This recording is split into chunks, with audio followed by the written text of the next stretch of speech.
رات کے ٹائم ان پر آگ لگ جاتی تھی. ایسی آگ لگتی تھی جیسے وہ آگ اتنی سخت ہے کہ وہ گھر وہ جھونپڑی بھی جل جائے گی. کہ وہ سارے اس کے صرف اور صرف شبدے بازیاں تھیں کسی طریقے سے مجھے حصار سے اٹھانے کے لیے کہ میں حصار سے اٹھتا جاؤں گا تو وہ میرے پر حملہ آور ہو جائے گی. لیکن میں پھر بھی ڈرتا نہیں تھا. صبح جب میں جاگتا تھا درخت ہرے بھرے ہوتے تھے, ایک پتا بھی نہیں چلا ہوتا تھا. لیکن رات کو باقاعدہ وہاں پر آگ لگتی تھی جس کو میں دیکھتا بھی تھا, لیکن میں ڈرتا نہیں تھا. بہت طرح سے اس نے کوشش کی مجھے باہر نکالنے کی. آخری راتوں میں باقاعدہ طور پر ایسے لگتا تھا جیسے میری والدہ مجھے آوازیں دے رہی ہیں, بیٹا باہر آؤ, میں تمہیں لینے آئی ہوں, کہ مخلوق تمہیں نقصان نہ دے دے, ہمیں خواب میں ملی ہے. اس طرح کی باتیں کرنا کہ میں یقین کر جاؤں کہ یہ وہ مخلوق نہیں ہے بلکہ میرے گھر سے میری والدہ آئی ہے. لیکن جیسے ہی میں نظر اٹھا کر دیکھتا تھا تو سامنے ایک بھیانک چہرے والی عورت کھڑی ہوتی تھی, جس کا چہرہ اتنا خوفناک ہوتا تھا, اتنا ہیبت ناک ہوتا تھا کہ اگر کسی انسان کے سامنے آ جائے تو شاید وہ تاب نہ لا سکے. لیکن اللہ کا کرم تھا, اللہ نے طاقت دی تھی پیارے آقا کے صدقے میں کہ میں وہاں پر اپنا چلا پورا کر چکا تھا. اس طرح سے میں نے اس جنگل میں اس مسان کو دیکھا, لیکن میں نے اسے کوئی نقصان نہیں دیا, اس سے ہم کلام نہیں ہوا, اسے کچھ کہا ہی نہیں. وہ آتی رہی, مجھے ڈراتی رہی, طرح طرح کے کام کرتی رہی کہ میں چلا چھوڑ کر بھاگ جاؤں گا. اگر میں وہ چلا چھوڑ کر بھاگ جاتا تو شاید وہ مخلوق مجھے نقصان پہنچانے کی کوشش کرتی, کیونکہ ان کا مقصد یہ ہوتا ہے کہ کوئی بھی اگر عامل چلا کر رہا ہے اس کے چلے کو خراب کرنا اور اس کو نقصان دینا. نانا جی کہتے ہیں کہ شاہ صاحب بتاتے ہیں اسی جنگل میں کچھ لوگ لکڑیاں کاٹنے جاتے تھے جیسے لکڑہارے ہوتے ہیں.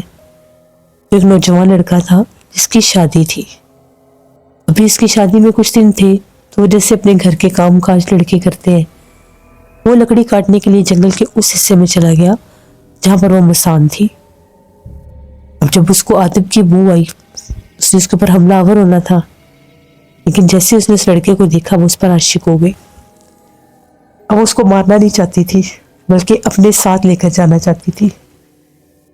وہ اس لڑکے کے سامنے بہت خوبصورت لڑکی کے روپ میں آئی اور ایک درخت کے نیچے بیٹھی رو رہی تھی اور مدد کے لیے پکار رہی تھی. لڑکا جب لکڑی کاٹتا کاٹتا اس طرف آیا تو اس کو وہ آوازیں سنائی دی, کہ وہ آوازیں تھی ہی اس کے لیے. تو جب اس کے کانوں میں وہ آواز پڑی تو اس کے قدم خود بخود اس آواز کے پیچھے جانے لگے. تو وہ جا کر کیا دیکھتا ہے, ایک بہت خوبصورت لڑکی درخت کے نیچے بیٹھی رو رہی ہے اور مدد کے لیے پکار رہی ہے. وہ پوچھنے لگتا ہے کہ تم کون ہو اور کیوں رو رہی ہو, جس پر اس لڑکی نے بتایا کہ میں فلاں فلاں گاؤں سے ہوں, تو جو میرے گھر والے ہیں وہ میری زبردستی شادی کروا رہے تھے, تو میں کرنا نہیں چاہتی تھی, میں وہاں سے بھاگ کر آ گئی اور اب میں بہت ڈری ہوئی ہوں کہ میں کہاں پر جاؤں. اس لڑکے نے کہا کہ میں تمہیں تمہارے گھر چھوڑ آتا ہوں. اس نے کہا کہ نہیں میں گھر نہیں جا سکتی, گھر گئی تو مجھے جان سے مار دیں گے. اس لڑکے نے کہا کہ ٹھیک ہے پھر میں تم سے شادی کر لیتا ہوں, تم میرے ساتھ میرے گھر چلو. اس نے کہا کہ ٹھیک ہے. اس مسان چڑیل نے عورت کے روپ میں اس سے شادی کی, باقاعدہ شادی ہوئی. لیکن جیسے ان کے گھر میں آئی, وہ مسلمان تھے, قرآن پاک پڑھتے تھے, تو جب انہوں نے وہ قرآن پاک پڑھتے تھے اس کو تکلیف ہو جاتی تھی کہ چیخیں مارنے لگ جاتی تھی اور گھر سے باہر بھاگ کر اسی جنگل میں چلی جاتی تھی. اس کے گھر والوں کو سمجھ نہیں آتی تھی کہ یہ ایسا کیوں کرتی ہے. ایک دن جب اس لڑکے کی جو ماں تھی قرآن پاک پڑھنی تھی, وہ ایک کمرے سے نکلی اور چیخیں مارتی ہوئی باہر بھاگ گئی. تو وہ اس کی ماں کہتی ہے کہ اس کے سر کے اوپر آگ جل رہی تھی. یہ لوگ ڈر گئے کہ اس کے جسم کو کوئی آگ لگ گئی اور یہ بھاگ گئی. یہ سارے اس کے پیچھے بھاگے, گاؤں کے لوگ بھی پیچھے بھاگے. جا کر دیکھا تو وہ گھنے درختوں میں چھپ کر رو رہی تھی. یہ لوگ آگے گئے تو ان کو نظر ہی نہیں آ رہی تھی, آوازیں آ رہی تھی. تبھی ایک بزرگ نے کہا کہ آگے نہ جانا, یہ کوئی انسان نہیں ہے, کوئی اور مخلوق ہے. یہ آپ لوگ قرآن پاک پڑھتے ہو, یہ تنگ ہوتی ہے, یہاں سے واپس آ جاؤ. یہ لوگ ڈر کے واپس آ گئے. شام کو اس لڑکے کو پتہ چلا، وہ ان کی بات پر یقین نہیں کر رہا تھا۔ وہ اس جنگل کے حصے میں چلا گیا اور جا کر اسے پکارنے لگا۔ جیسے اس کو پکار رہا تھا، اس کو پھر رونے کی آوازیں آئی۔ دیکھا تو وہ ایک درخت کے نیچے بیٹھی رو رہی تھی۔ اس نے کہا کہ تم یہاں پر کیوں آ گئے، تم گھر چلو۔ جیسے اس نے اس کو پکارا تیسری آواز پر، جب اس نے اس کا چہرہ دیکھا تو ایک بھیانک چہرے والی مخلوق تھی۔ آج وہ اپنے اصل روپ میں سامنے آ گئی۔ جیسے اس لڑکے نے اسے دیکھا، یہ تاب ہی نہ لا سکا، وہیں گرا اور بے ہوش ہو گیا۔ اس کے گھر والے ڈھونڈتے ڈھونڈتے جب جنگل میں پہنچے تو وہ بے ہوش پڑا تھا۔ گھر والے پہلے پریشان تھے کہ اس کی شادی کی تاریخ تھی، جس نے کسی اور سے شادی کر لی، اور وہ بھی کسی ایسی مخلوق سے جو انسان بھی نہیں نکلی۔ جب اس کو اٹھا کر گھر لائے، اسے ہوش آیا تو لڑکیوں کو دورے پڑنے لگ گئے۔ باقاعدہ آواز بدل گئی، چہرہ بدل گیا، ہاتھ پاؤں ٹیڑھے ہو گئے۔ اس لڑکے کی یہ حالت ہوتی تھی کہ اس نے اپنے گھر میں کھود کھود کے پوری ایک کمرے میں جیسے قبر بنا دی تھی۔ جب اس پر دورہ پڑتا تھا، اس میں اتنی طاقت آتی جس کو کمرے میں بند کر دیتے تھے، تو وہ فرش کھودنے لگ جاتا تھا، زمین کھودنے لگ جاتا تھا، مٹی کے فرش تھے۔ پھر وہ لوگ اس لڑکے کو میرے پاس لے کر آئے تھے۔ جب انہوں نے اس علاقے کا بتایا تو مجھے پتا چل گیا کہ اس کے اوپر اسی کا بسیرا ہوا ہے۔ جب میں نے اس لڑکے پر عمل کیا، پڑھائی کی، تو وہ ظاہر ہو گئی، حاضر ہو گئی۔ تب اس نے بتایا کہ میں اس پر عاشق ہوں، میں اس کو نقصان نہیں دوں گی، لیکن میں نے اسے اپنے ساتھ لے کر جانا ہے۔ شاہ صاحب کہتے ہیں کہ مجھے اس نے باقاعدہ طور پر کہا کہ آپ نے وہاں پر عمل کیا تھا، آپ نے مجھے کوئی نقصان نہیں دیا، میں نے آپ کو طرح طرح سے ڈرایا، بھگانے کی کوشش کی، لیکن آپ نہیں ڈرے۔ میں آپ کو کچھ بھی نہیں کہنا چاہتی، بس میں یہ چاہتی ہوں کہ آپ مجھے اجازت دیں کہ میں اس لڑکے کو لے جاؤں۔ شاہ صاحب نے کہا کہ اس وقت تو میں نے تمہیں چھوڑ دیا تھا، لیکن نہ تو میں تمہارا چلا کرنے آیا تھا اور نہ ہی میرا تم سے کوئی مقصد تھا، لیکن اب اگر تم نے اس لڑکے کو نہ چھوڑا تو میں تمہیں قید بھی کر سکتا ہوں اور جلا بھی سکتا ہوں، اللہ کے حکم سے۔ اللہ نے مجھے اتنی طاقت دی ہے اور تم جانتی ہو میری طاقت سے، تم واقف ہو کہ میں ڈرنے والا نہیں ہوں، میں تمہارا مقابلہ کر سکتا ہوں۔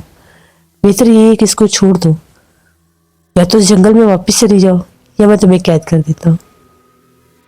پھر شاہ صاحب کہتے ہیں کہ باقاعدہ اس لڑکے کا میں نے علاج کیا، 7 دن اپنے پاس رکھا کیونکہ اس کی جان کو خطرہ تھا۔ 7 دن کے بعد وہ مسان مخلوق جو ہے اس کے اوپر سے اس کا اثر ہٹ گیا۔ پھر اس لڑکے کو میں نے ایک تعویذ دیا اور سختی سے منع کیا کہ تم نے دوبارہ جنگل کے اس حصے میں نہیں جانا۔ اس کے گھر والے اتنے خوفزدہ ہوئے کہ انہوں نے وہ گاؤں ہی چھوڑ دیا، دوسرے گاؤں میں جا کر اپنے بیٹے کی شادی کی۔ اس طرح سے نانا جی کہتے ہیں کہ شاہ صاحب نے مجھے بتایا کہ کس طرح سے انہوں نے اس مسان مخلوق کو بھی دیکھا۔ نانا جی بتاتے ہیں شاہ صاحب کے پاس ایسے بہت سے لوگ آتے تھے جو آصف زدہ ہوتے تھے، جن میں زیادہ تر تعداد نوجوان لڑکے لڑکیوں کی ہوتی تھی۔ کچھ تو ایسے ہوتے تھے جو قبرستانوں سے پکڑے جاتے تھے۔ گاؤں کے علاقوں میں جیسے قبرستان ہوتے ہیں تو لڑکے ڈرتے نہیں ہیں، میچ کھیلنے چلے جاتے ہیں قبرستانوں کے گراؤنڈ جو ساتھ بنے ہوتے ہیں، یا شام کے بعد کبھی قبرستان میں چلا گیا تو پھر ان پر جنات کے اثرات ہو جاتے ہیں۔ اسی طرح سے لڑکیاں کنویں پر پانی بھرنے جاتی ہیں جو گاؤں کی ہیں، شہروں کی لڑکیاں چھتوں پر رات کے وقت دوپٹے اتار کر بال کھول کر چلی جاتی ہیں، خوشبوئیں لگائی ہوتی ہیں، اس لیے ان پر جنات حاوی ہوتے ہیں۔ اور نہروں پر، کنووں پر بھی بہت جنات ہوتے ہیں جو لڑکیوں پر حاوی ہوتے ہیں۔ کبھی بھی نوجوان لڑکے لڑکیوں کو شام کے بعد خوشبوئیں لگا کر نہروں پر، کھلے پانیوں پر یا قبرستانوں والی سائڈ پر نہیں جانا چاہیے۔ ذوالفقار کہتے ہیں کہ نانا جی نے ہمیں بتایا شاہ صاحب کے پاس ایک فیملی شہر سے آئی تھی، ان کی نوجوان بیٹی تھی، اس کے اوپر ایک مخلوق کا بسیرا ہو گیا تھا۔ ان کا یہ کہنا تھا کہ اس کو ہم منع کرتے تھے، یہ شام کے وقت اکثر بال کھول کر، پرفیوم وغیرہ لگا کر تو باہر جو لان تھا وہاں پر چلتی پھرتی رہتی تھی، بیٹھی رہتی تھی۔ ایک رات یہ ڈر گئی، اس نے باقاعدہ وہاں پر کسی کو دیکھ لیا تھا۔ یہ کہتی ہے کہ ایک چھوٹے سے قد کا مرد تھا جو سامنے دیوار میں سے نکل کر آیا اور میرے سامنے کھڑا ہو گیا۔ جیسے اس کی لڑکی کی نظر اس پر پڑی، یہ بے ہوش ہو گئی، لیکن جب اسے ہوش آیا تو یہ بہت بدلی ہوئی تھی۔ بالکل خاموش ہو گئی، اندھیرے میں رہنا شروع کر دیا، کھانا بہت کم کر دیا، وہ ہنسنے کھیلنے والی ساری حرکتیں ختم ہو گئی۔ تو جب گھر والوں نے کوشش کی کہ پتہ کریں کہ کیا بچ رہا ہے، اسے پوچھتے تھے تو وہ ڈرتی بتاتی کچھ نہیں تھی، روتی تھی۔ پھر گھر والوں نے اسے بڑے پیار سے پوچھا کہ بتاؤ تمہیں کیا چیز ڈراتی ہے؟ اس نے یہ کہا کہ جب بھی میرے کمرے میں روشنی ہوتی ہے تو دیوار کے پاس سے ایک بھیانک چہرے والا مرد ظاہر ہو جاتا ہے، وہ مجھے بہت زیادہ ڈراتا ہے، وہ مجھے کہتا ہے کہ وہ مجھے جان سے مار دے گا، وہ رات بھر میرے بستر کے پاس کھڑا رہتا ہے اور یہ بھی ڈراتا ہے کہ اگر میں نے کسی کو بتایا تو وہ سب کو مار دے گا۔ اس لڑکی کے گھر والوں نے پھر وہ شاہ صاحب کے پاس اسے لے کر آئے۔ شاہ صاحب نے کہا کہ جب تم خوشبو لگا کر بال کھول کر وہاں پر بیٹھتی تھی تو یہ ایک بھیانک خبیث جن تھا جو فضا میں اڑتا پھرتا تھا، رات کا ٹائم تھا، مغرب کے بعد کا یہ آزاد جن تھا، یہ تم پر حاوی ہو گیا، اس نے اپنا بسیرا کر لیا تم پر، اور ابھی بھی یہ تمہارے سامنے اپنے اصل روپ میں نہیں آتا، اگر یہ اپنے اصل روپ میں آئے تو تم کبھی اس کو برداشت ہی نہ کر سکو۔ شاہ صاحب کہتے ہیں کہ اس لڑکی کو تعویذ دیا، اس لڑکی پر اس جن کا اتنا سایہ تھا کہ وہ تعویذ پہن ہی نہیں سکتی تھی، جب تعویذ پہن کر گھر جاتی تھی تو اس کا گلا پکڑ لیتا تھا، اسے ایسا لگتا تھا اس کا سانس بند ہو جائے گا، تعویذ اتارتی تھی تو ٹھیک ہو جاتی تھی، وہ ڈرنے لگی اور تعویذ اسے اتارنا شروع کر دیا، تو پھر اس مخلوق نے اس کو نقصان پہنچانا شروع کر دیا، وہ باقاعدہ طور پر اس کو مارنے لگ گیا۔ پھر میرے پاس لے کر آئے تو میں نے اس لڑکی کو سختی سے کہا کہ تعویذ نہیں اتارنا، 11 دن تک گلے میں رکھ لو پھر یہ جان چھوڑ دے گا۔ وہ اس کے گھر والے بتاتے ہیں کہ بڑی مشکل سے 11 دن گزرے، یہ روتی تھی، چلاتی تھی، اس کا گلا بند ہو جاتا تھا، ہم لوگ پاس بیٹھ کر آئے تھے، کرسی پڑھتے رہتے تھے۔ 11 دن کے بعد جب 12واں دن آیا تو اس لڑکی کے اوپر سے اس کا بسیرا ہٹ گیا، اس طرح سے وہ لڑکی ٹھیک ہوئی، پھر اس کے گھر والوں نے اس کی شادی کر دی تھی۔ اس طرح سے نانا جی بتاتے ہیں کہ بہت سے لوگوں کے ساتھ معاملات ہوتے ہیں، اللہ سے رحم مانگنا چاہیے، کبھی بھی شام کے بعد درختوں کے نیچے ایسی جگہوں پر نہیں جانا چاہیے، اپنی زندگی کی حفاظت سب سے ضروری ہے، ہر چیز سے پہلے۔